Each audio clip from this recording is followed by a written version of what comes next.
Тед Саймон, британский писатель-путешественник, райдер, прославившийся тем, что дважды совершил кругосветное путешествие на мотоцикле. 6 октября 1973 года, когда Теду было 42 года, он отправился из Лондона в одиноческое кругосветное путешествие на 50-кубовом мотоцикле «Триумф Тайгер», которое продлилось 4 года.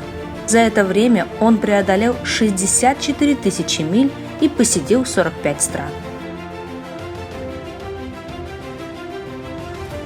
Спустя 28 лет, для того, чтобы узнать, какие изменения произошли в мире, 27 января 2001 года в возрасте 69 лет Тед отправился во второе кругосветное путешествие. На этот раз он проехал более 59 тысяч миль и посетил 47 стран на BMW R80 GS.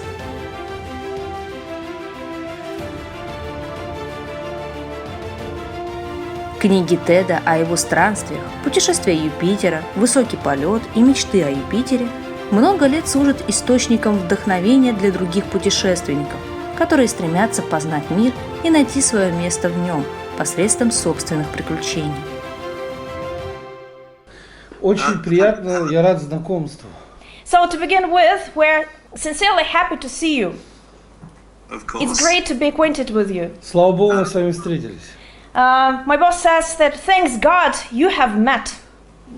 Yes, I'm very glad. Я очень рад. Если вы не против, давайте поговорим о первой книге. So if you don't mind, dear Ted, let's speak about the first book. Yes. Да. Что меня удивило в книге, что вы отправились в путешествие, не имея огромного опыта вождения мотоцикла. Я правильно понимаю? So about the book Jupiter's Travel, right? So the first thing we were surprised to find out that actually you have taken the decision to ride across the globe, being just not experienced in motor riding at all. Right.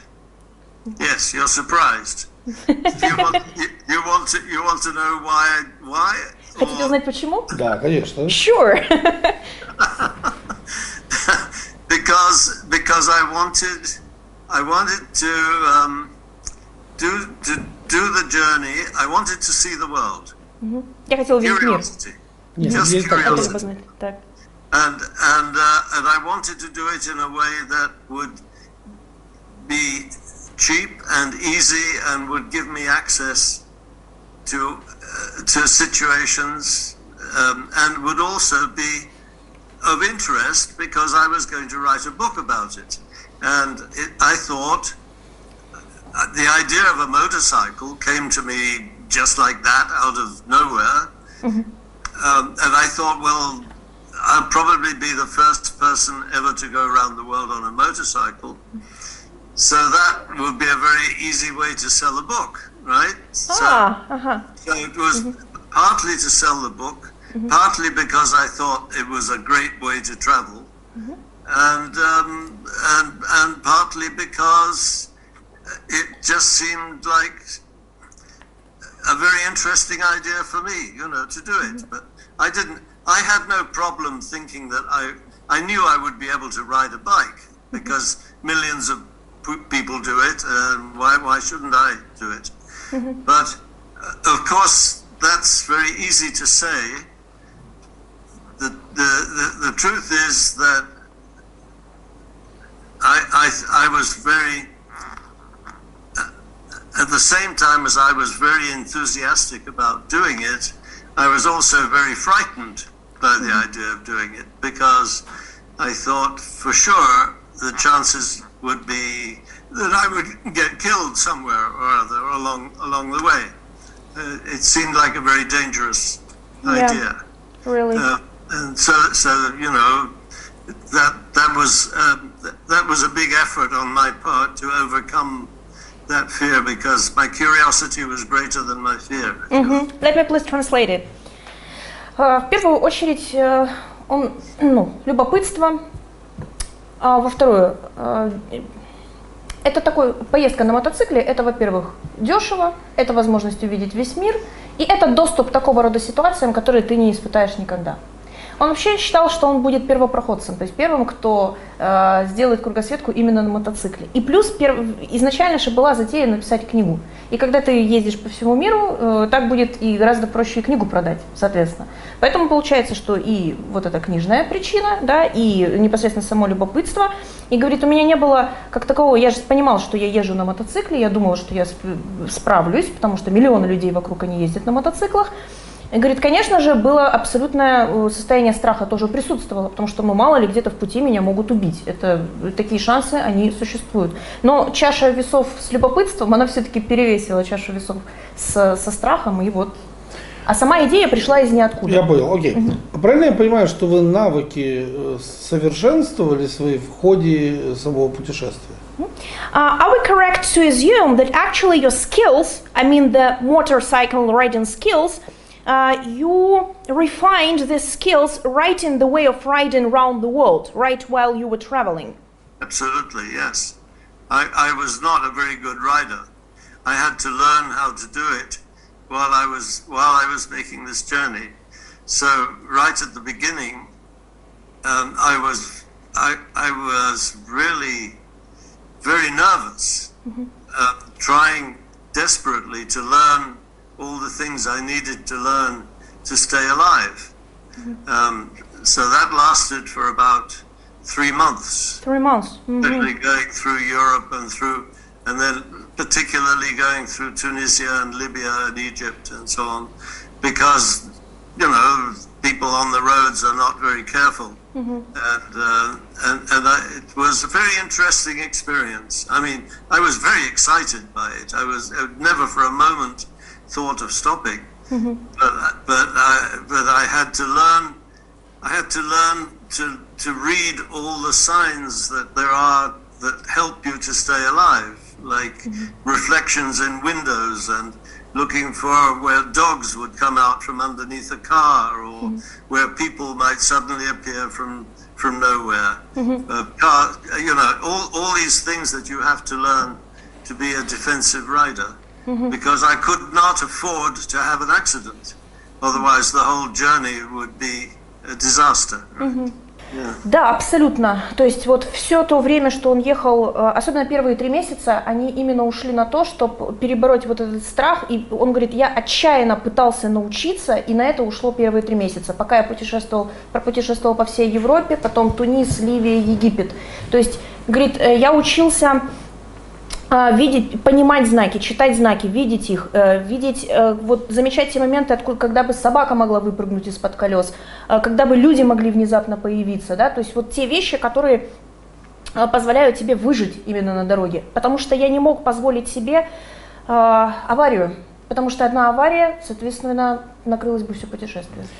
То есть, по сути своей, вы уверенно себя стали чувствовать путем бесконечной езды в течение 3 месяцев. Я правильно понимаю? Are we correct to conclude that you have realized yourself as a defensive rider, as the confident rider, after 3 months of endless motor riding practice? Sort of, yes, you could say that. I mean, I think Oleg will be interested to know that when you set out on a challenge like this, it raises your consciousness. You become much more aware of everything.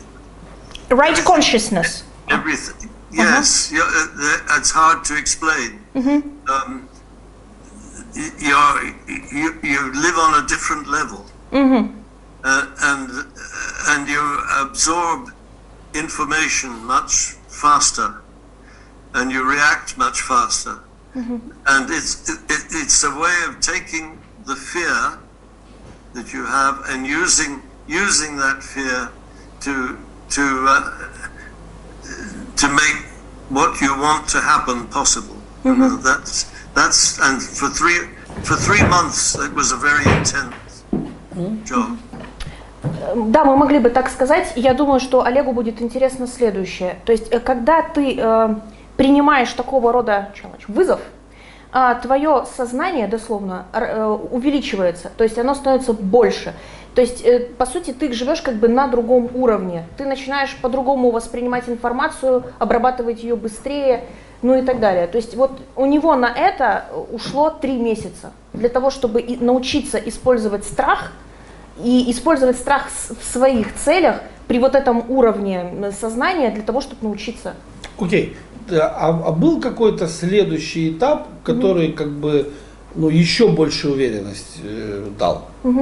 So just let me say, let's presuppose like 3 months it was like the first stage.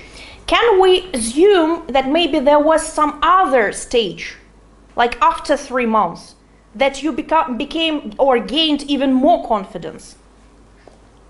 I suppose it never stopped, really. The process never stopped. I chose the first 3 months because they were the most intense, and that was the time it took me to begin to feel that I could actually do this thing. Right? And then after that, the learning doesn't stop. It's not just riding motorcycles. You have to learn how to deal with people, how to deal with, especially with policemen at borders, officials, bureaucracy, all the obstacles that there are in the world, crossing endless frontiers, learning how to get information about what's coming on the other side of a border or the other side of the mountain, learning how to read people. All these things just constantly grew. I mean, I became almost clairvoyant in the way that I could tell so much about the people that I met, even though I only saw them for a short time. I learned that in our ordinary life at home, we are always doing transactions with people, and we're always worried about how we look, how we're behaving. If you're moving every day from one place to another, every day you meet people who have no idea who you are, where you come from. You can be anybody you like. So you lose a lot of the baggage, the luggage that people carry around all the time, and you become a very simple person, and you can see so much more clearly what other people are really like. Первые 3 месяца он выбрал, то есть обучение никогда не останавливалось, никогда не заканчивалось. Первые 3 месяца он выбрал как такой некий этап, потому что в результате по истечению 3 интенсивных месяцев напряженной вот этой работы и езды, он понял, что он сможет это сделать.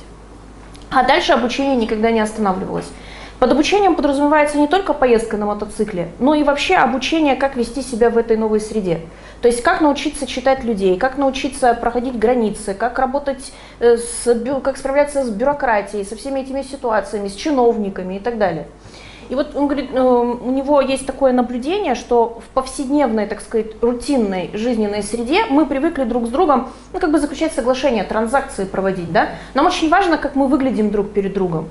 А когда ты постоянно находишься в движении, тебя это все уже не волнует. У тебя как будто отщелкивается вот этот дополнительный ненужный вес, и ты понимаешь, что ты можешь быть кем угодно, когда угодно. Даже если ты этих людей увидишь, то ты можешь их прочесть, можешь понять, но ты встречаешься с ним на очень короткий промежуток времени. И ты можешь быть тем, кем нужно. Окей. Тогда у меня возникает вопрос. Вот с вашей точки зрения, вот вы говорите, страх, это было единственное психологическое препятствие? In our conversation, we've come to you told us that actually one of psychological barriers in your mind was fear. It was like one of psychological barriers. Could you please tell us about some other psychological barriers you faced whilst you were traveling and riding? We're interested right in the psychological barriers. Yes, I've never looked at it in that way particularly. Of course, I wasn't just dealing with my fear of riding. I was also dealing with my fear of authority, for example. Fear of authority. Authoritative people, like on the borders, right? On the borders, anybody who seemed to have power of some sort. I had to face the fact that I am not very.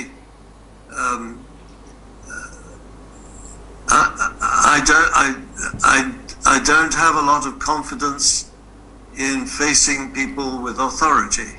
So that was something I had to accept about myself, and then I had to deal with the reasons why that may have happened in my past and my the way I was brought up and so on. So and then find a way to overcome it in some way. So this is not just an exercise in covering a lot of ground and visiting many countries. This is an exercise in finding out who you are yourself, and so it was this was a constant process of discovering who I was, what I was afraid of, why was I afraid of it, how could I deal with it. All these things were going on all the time. But still, we're speaking only about fear. Yes, fear. Maybe something else. Fear is necessary. Fear is a necessary thing. Sure. Without fear, I would have been probably dead long ago. It's a protective mechanism. Sure. And the big challenge is to make this fear work for me, and use it to my advantage. Все равно все крутится вокруг страха. В общем, в чем, говорит, никогда не смотрел под этим углом. Но, говорит, вот следующее, вот главное открытие для меня было то, что я не просто, у меня есть какой-то страх, а именно я не уверен в те моменты, когда я встречаю человека, облеченного властью. То есть были моменты, когда я не знал, как реагировать, как с ними себя вести. Именно вот с правоохранительными органами, с чиновниками, с теми, кто на границах там, и так далее. То есть любой человек, так или иначе, облеченный властью.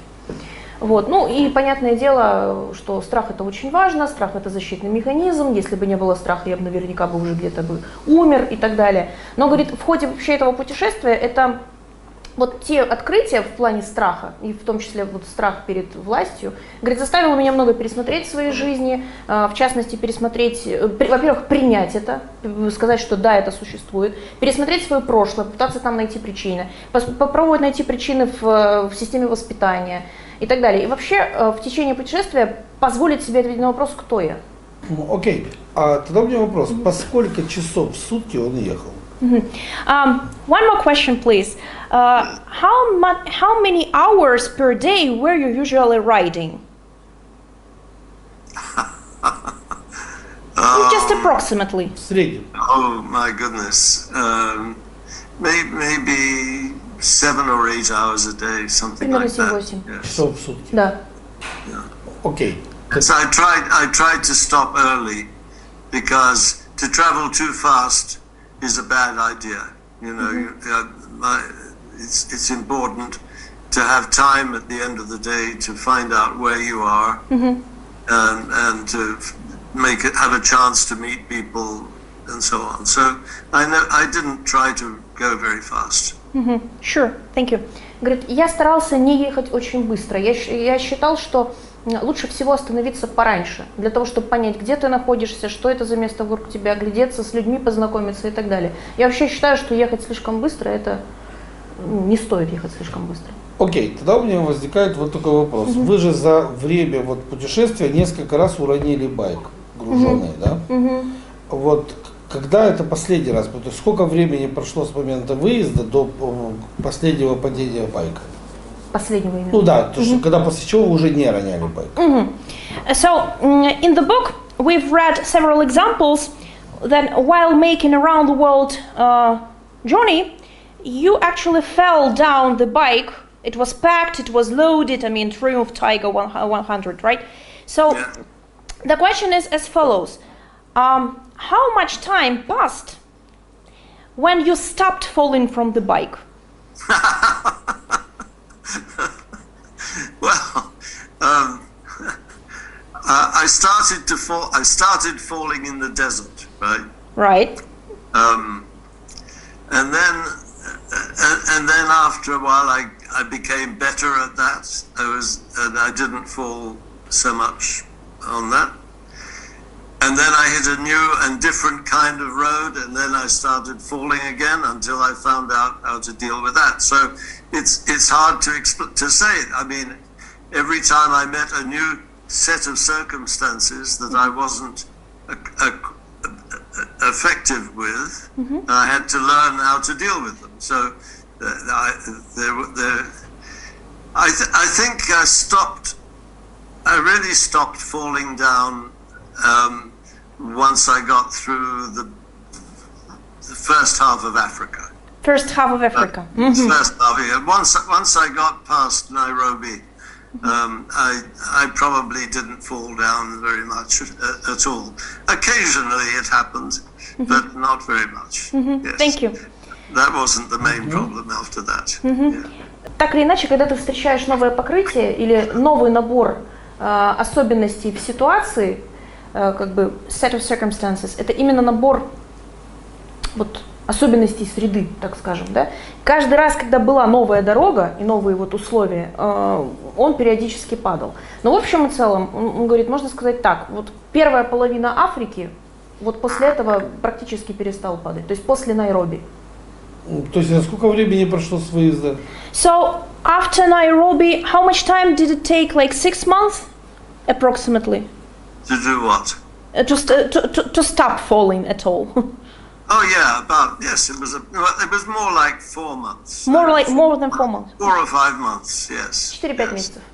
Yeah. По сути, через где-то 4-5 месяцев он перестал падать. So again, like 4 or 5 months, and actually that was enough to learn how to write in various set of circumstances and stop falling. Except for certain just occasional things. Yeah, roughly speaking. I mean, but again, if I could imagine that if I passed through a country that was full of snow and ice, I would have been falling down again, for sure, because I have no experience of riding in snow and ice. So probably I'd be in real trouble in Russia. But yeah, I think I wrote in my book that it was probably in Argentina that I began to feel like a real professional. Вот, да, действительно, 4-5 месяцев вот этого было достаточно, но это ж именно Африка. Говорит, вот если, например, перенестись, говорит, в другие условия, снег и лед, то, говорит, я бы наверняка тоже начал бы падать, потому что, ну, это как бы новые условия. Говорит, я понял все это. Меня интересует, вы все время считали, что все падения связаны с грунтом, ну, с дорогой? И разрешите последнее, что он сказал, что профессионалом стал себя чувствовать уже в Аргентине. Что он вот это сколько времени прошло? So if roughly speaking about Argentina, how much time did it take for you to feel you're a professional rider? So that would have been about 6 months. 6 months. Yes. Полгода. After I got to South America. 6-7, I guess. I'm just something like that. Something like this. Thank you. 6-7 месяцев. 6-7 месяцев. Окей. Again, let me please ask you such a question. So every time, just that's the way I'm trying to explain it. So every time you fell off the bike, you reflected about the reason. Why did I fall from the bike? Did you feel like the reason for the falling was all about the soil, all about the grounds you're riding, or maybe the reason was different? Well, my real problem all the time was that I couldn't afford to have a bad accident. If I were simply training to ride a motorcycle, I would probably have fallen many times more, but I would have been in a protective suit. There would have been people around. I could have recovered from it. If you go on a motorcycle riding course, you expect to fall. You have to learn to do things that are unnatural, and you fall over. I didn't have any of that experience.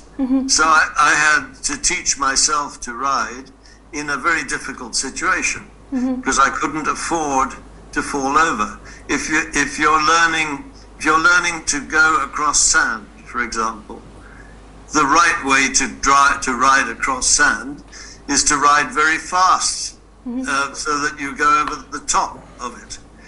But if you have an accident going very fast, you could do something that will stop the journey altogether. So I couldn't afford to take the chance to try riding very fast until I eventually learned to have the confidence to do it. So it's a difficult thing to balance the risks you want to take against the danger of taking those risks. So that's why it took a long time for me to do these things well. Что я не мог себе позволить допустить какую-либо аварию, потому что на кону целое кругосветное путешествие. Поэтому, говорит, я вынужден был учиться в крайне сложных условиях, в крайне сложной ситуации. Я был вынужден учить самого себя. Понятное дело, если бы у меня был там, я именно тренировался, как ездить на мотоцикле, это выглядело бы по-другому. Был бы там этот костюм, экипировка, да, вокруг были бы люди, я мог бы позволять себе падать ровно столько, сколько нужно, чтобы научиться. Но тут ситуация была другая, то есть ты не можешь позволить себе допустить любую аварию. Говорит, вот, например, песок, да, поездка по песку. По песку ты должен ехать быстро.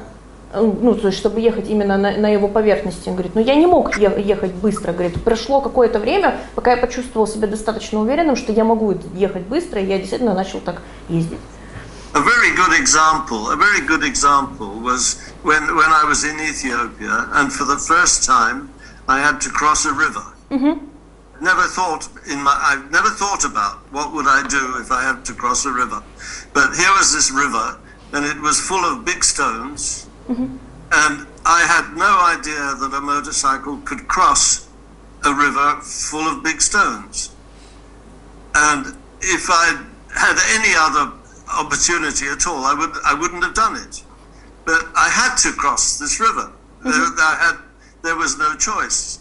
And I was astonished to find that the motorcycle actually did cross over all these stones. I mean, I couldn't believe it, right? So this is, you just have to do it. It's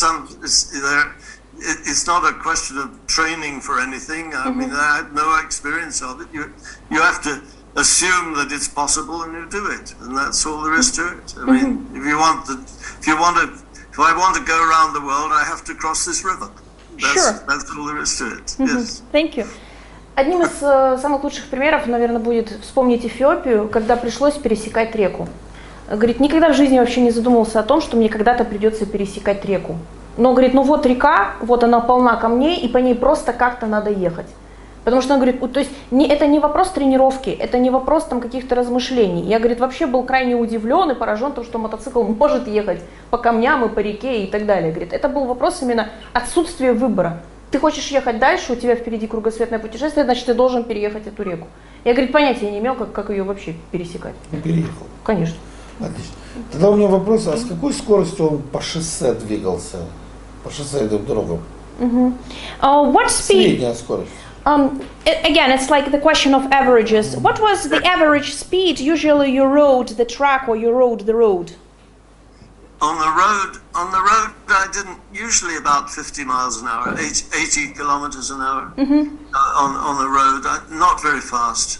Не очень быстро, говорит, 80 километров. 98, до 90 километров в час. It's like 80-90 kilometers per hour, approximately. Yes, yeah, because otherwise you don't see anything.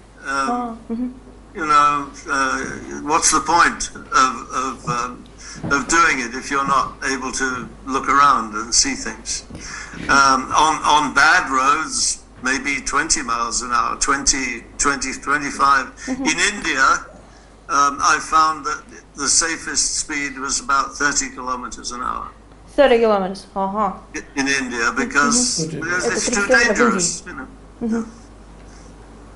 Yeah, people complain about the traffic in India and they think it's very dangerous, because they all want to go too fast.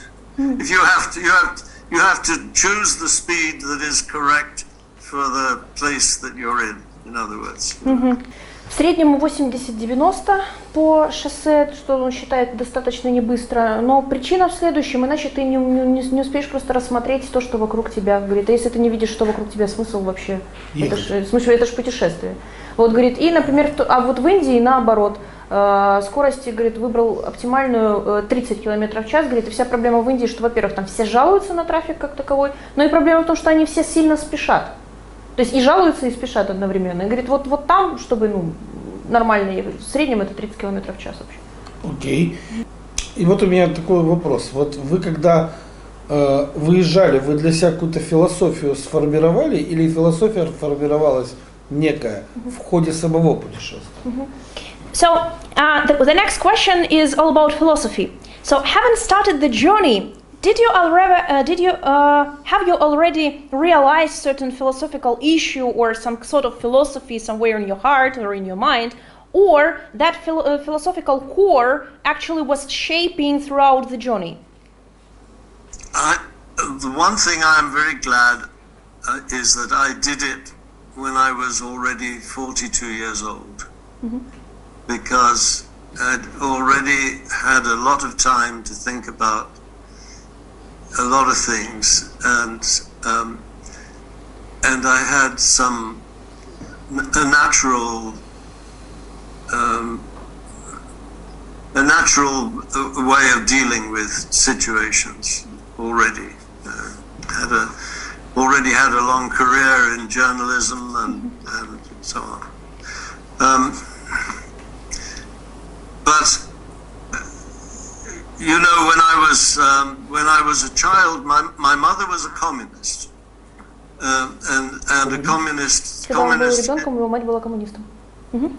But communists in England were not very popular, even before and during the war. So I had already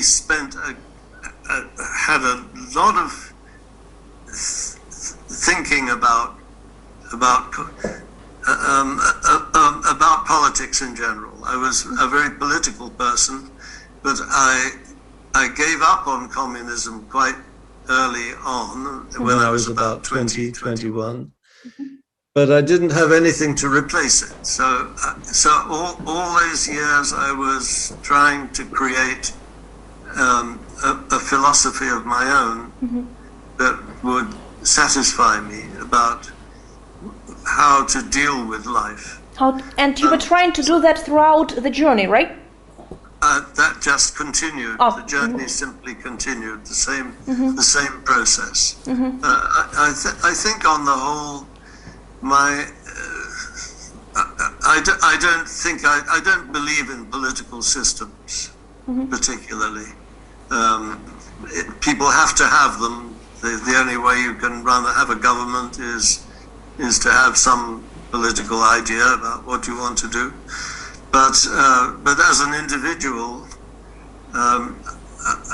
I think it's a question of you have to decide for yourself what your values are and what you think is the right thing to do at any time.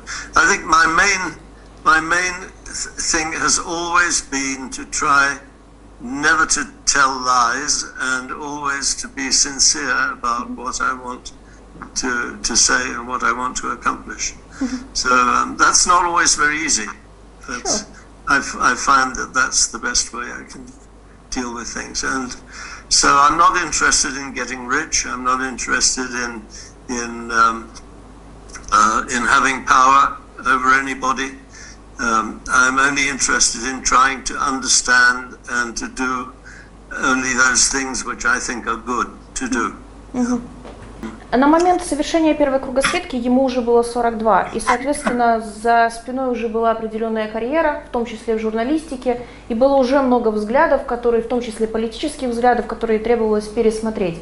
В детстве у него мать была коммунисткой, и на самом деле это в Великобритании было не особо популярно, тем более еще и во время войны. И, соответственно, свои взгляды о коммунизме он закончил пересматривать и отказался от них еще в возрасте 20-21 года. Но тут возникла следующая проблема. Это как бы отжило, а чем его заменить? То есть и последующие годы, и само путешествие вокруг света, все это способ понять, как to deal with your life, как разбираться с жизнью, как вообще, что делать с жизнью. Он не верит в государство. Он считает, что вот оно существует, потому что оно существует. Но чтобы там, государство, вот оно просто есть. Но он считает, что каждый человек для себя должен определиться с некоторыми ценностями, то есть что важно именно в его личной жизни. Поэтому путешествие продолжило пересмотр идей и продолжило пересмотр вот этих вот вещей, зачем тебе эта жизнь. И в конце он говорит, что я не заинтересован в том, чтобы быть богатым, я не заинтересован в том, чтобы получить власть над какими-то людьми. Я всегда пытался быть честным, искренним, откровенным, прямым. Это далеко не всегда получается, это далеко не всегда просто. Но, говорит, самое главное в жизни делать то, что ты считаешь верным. Правильно. Окей. Если мы говорим о том, сколько вы всего времени в путешествии, это около года. 4 года. 4 года вы ехали, да, вокруг света, правильно? So were you traveling all around the world for 4 years, right? Yes. Да. 4 года, получается, вы ехали вокруг света, и 4 года это 80 километров в час, или 30, даже 30 где-то километров в час. И это 7 часов в день, правильно? So again, overall, let's take some numbers. It took you 4 years to go around the globe. On average, you were traveling like from 30 to 80 kilometers per hour, and you were riding basically like 7-8 hours per day, right? I don't know if that would be an average. I think it was less than that, probably on average. And there were places where I stopped. I stopped in California for 4 months. Yep. I had to fly back from India for a few weeks. So you can't really estimate what would be the average amount of time or speed or anything.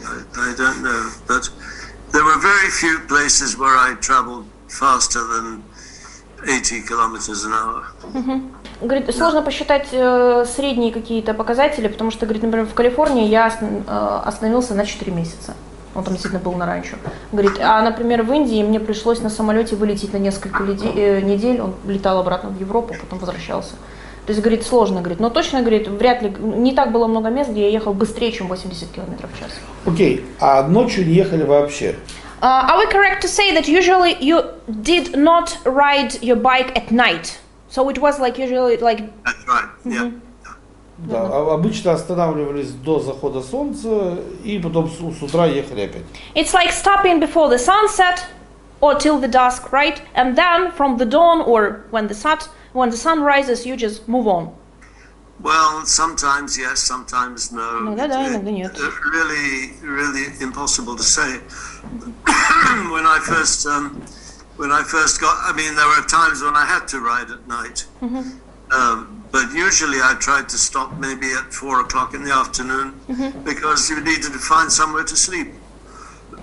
You need to set up a tent or something like that. So I calculated at the end of the journey that I spent a third of the time I spent camping out, a third of the time I spent in other people's houses, and a third of the time I was in some kind of cheap hotel. So it was like that. So it would depend on the country and the situation, whether I would stop early or whether I would drive late or whatever. Thank you. There were no rules, really. Как таковых правил не было, потому что, говорит, бывали моменты, когда приходилось ехать именно ночью. Все зависело от континента, да, говорит, но в среднем, говорит, например, до 4 ты едешь, потом останавливаешься. Почему? Потому что нужно организовать место, где ты будешь спать, там какие-то другие бытовые вопросы.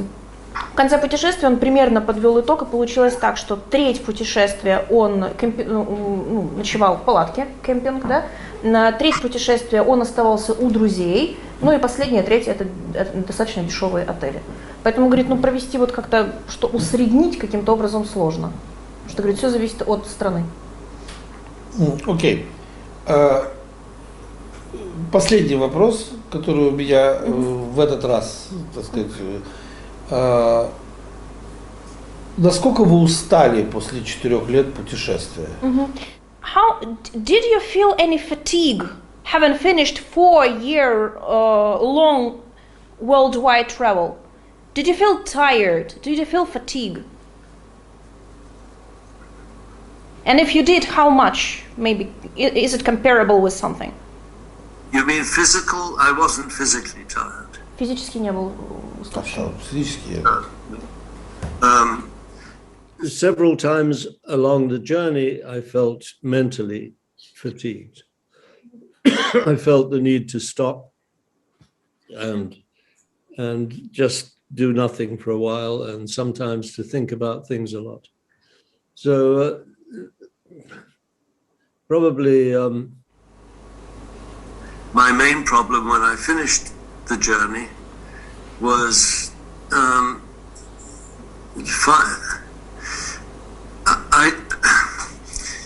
it would have been very easy for me to just go on doing it. It was I'd become so well accustomed to traveling on this bike, and I could have like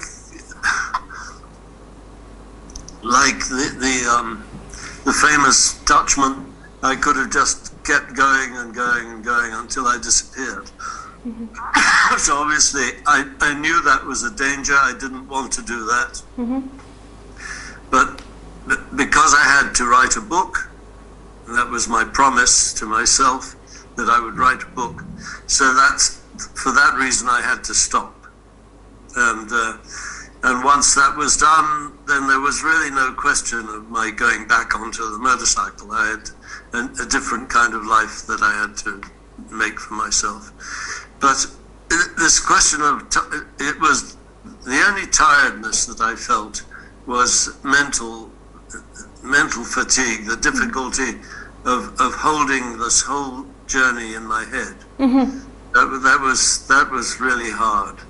And towards the end of the journey, I almost lost it. I almost felt that I'd gone too far. It was too difficult. But fortunately, it came back to me. So it's not a question of physical fatigue at all. If anything, I was stronger and better at the end than I was at the beginning. Дело не в физической усталости. Физически усталым он себя не чувствовал. Было несколько моментов во время путешествия, когда он чувствовал себя именно ментально усталым. Говорит, когда сложность была в том, чтобы удержать весь объем этого путешествия у себя в голове. Говорит, и тогда приходилось просто останавливаться, потому что ты понимал, что дальше нельзя, дальше опасно. Говорит, просто останавливаться и ничего не делать. Поэтому, говорит, после 4 лет, говорит, я уже настолько свыкся с этим образом жизни, я так привык к этому байку, что я сижу и что я еду, что, говорит, на самом деле я как в каком-то из фильмов мог бы ехать ровно столько до тех пор, пока не исчезну на горизонте и пока меня вообще не станет. Но, говорит, после 4 лет, поскольку я дал себе обещание, что я напишу книгу, говорит, вот, по сути, говорит, я смог остановиться, собраться и это сделать, а так бы, ехал и дальше. То есть это не вопрос физической усталости, это вопрос именно ментальной ментальной усталости, нагрузки. Окей. Я его искренне благодарю за то, что он согласился со мной обсудить первую книгу. Я бы с ним хотел обсудить и вторую книгу. И я бы еще одно интервью сделал, если он не против, связанное с тактикой езды в путешествии. И я искренне ему благодарен, что он мне уделил время. So Oleg is, with all his heart, he's sincere and thankful for you that you found the opportunity to speak to us, to talk to us. Thank you so much. We have great discussion for your first book, and of course it would be a nice opportunity to speak about your second book on the next, maybe a little bit later on the Zoom conference. And it would be nice to have the interview number 3 to discuss with you the tactics of motor riding while you are traveling. Certain things. So if it is possible, of course. Yeah, sure. Yeah. Thank you again. Lovely to talk to you. Bye bye. Thank you so Bye-bye. much. Goodbye. Целью моего путешествия было понять этот мир, и единственный способ постичь его – это сделать себя уязвимым, чтобы этот мир мог меня изменить. Задача заключается в том, чтобы быть открытым для всех и всего, что встречалось на моем пути. Награда заключалась в том, чтобы измениться и стать достаточно мудрым, чтобы почувствовать себя единым целым со всем миром.